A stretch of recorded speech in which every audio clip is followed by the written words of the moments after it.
Changer de vie, nous sommes apparemment nombreux à y avoir déjà pensé. Ce serait le cas pour 8 Belges sur 10 qui atteignent la quarantaine. Un besoin de donner du sens à sa vie que la plupart ne vont pourtant jamais concrétiser. Un changement gratifiant mais qui nécessite aussi certains sacrifices. Julien Modave avec Julien Raouet. Ce matin, c'est omelette au lardon, petit pain au fromage et jus de fruits. Votre jus d'orange et votre jus de détox.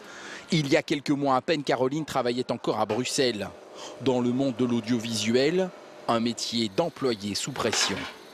Aujourd'hui, elle sert ses clients, ceux de sa chambre d'hôte, dans une nouvelle vie consacrée au service.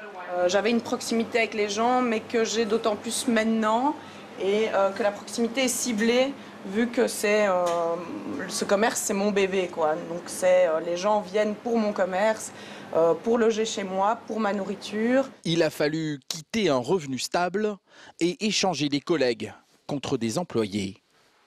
Mais changer de vie est à ce prix, celui d'un risque calculé. C'est de la feuilletine et du chocolat noir et c'est un produit traditionnel de chocolatier. Sous le tablier de Mélanie, la chocolatière, se cache une brillante historienne de l'art qui a travaillé pour des musées pendant plus de 10 ans. Ici, c'était le fait de ne pas trouver vraiment une entière satisfaction dans mon boulot. Je me dis, finalement, je me sens un peu inutile dans ce que je fais. Alors, je me suis mis à chercher qu'est-ce qui va me satisfaire pleinement. À l'approche de la quarantaine, 80% des personnes s'interrogent sur le sens qu'ils donnent à leur vie. Très peu franchissent le pas, mais cette spécialiste des reconversions professionnelles le constate. Depuis quelques années, ceux qui osent ne sont plus des marginaux. À cet âge-là, on se pose question justement sur le sens de la vie et puis il y a cette conscience du temps qui passe de façon irrémédiable. Énormément de demandes pour des reconversions de type étudier les soins infirmiers ou ouvrir une chambre d'hôte.